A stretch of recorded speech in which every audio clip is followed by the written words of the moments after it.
So that's what we're working on right now with those. So these are going to be kind of standalone drawings. I'm actually rerunning this one now, trying to turn this landscape into an actual garden. We'll see how far it gets.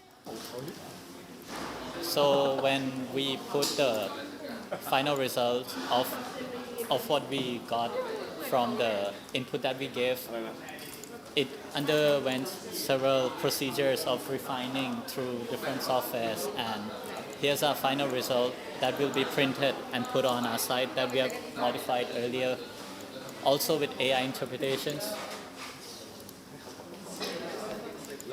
And these are the images that we collected and gathered from, firstly from a 2D UI software known as ComfyUI, and this is the final pavilion that we wanted to put on our site.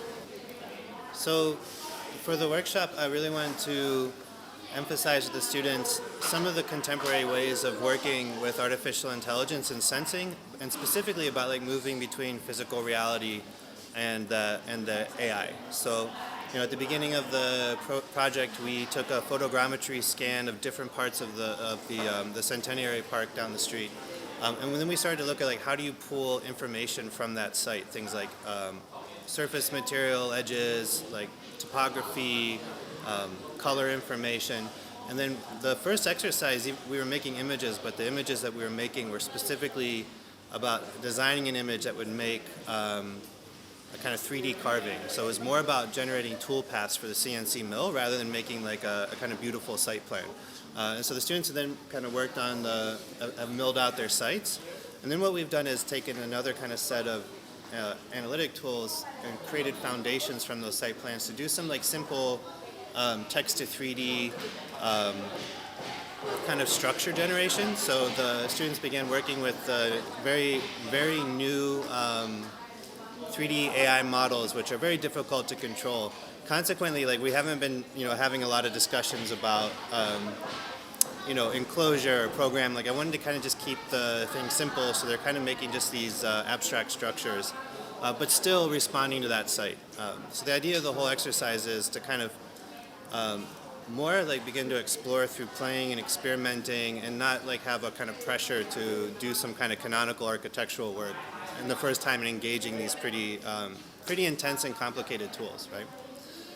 With the idea of brutalism in architecture, which involves oftentimes very simple geometries that are combined with very straightforward texture and shape, which has a lot of common grounds with that of the candle, where both are casted, both are, just very direct.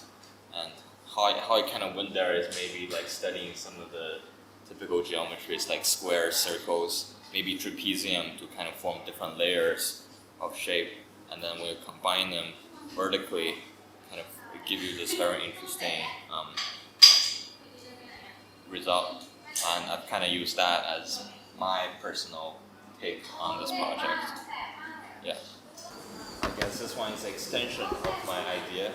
As you see on this particular candle, it's very short, and all of the geometry that was used is very simple. And for my final one, I wanted to try something a bit more experimental by using more colors, more geometries, and features that features more kind of textures and more like interesting collisions of different colors and everything.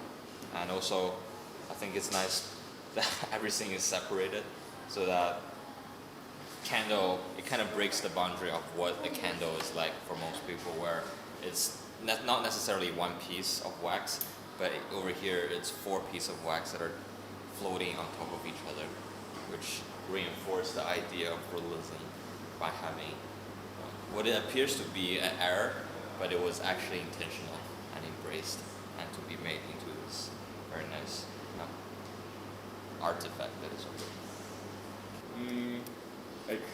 Our title of the workshop is Object Party, which is, how can I say, it's kind of like a reinterpretation of the brutalism architecture into the different scale, and also we want to put something like this. So some are like already simplified, some still have kind of complicated shapes, and then some has kind of rough texture, and then like these are kind of like interpreted by each student, and then like we plan to have a party on the table which is a mixture with the daily product that you normally use on the table, so like some plates and some glasses, could be also some fruit and some cutlery and chopsticks and so on.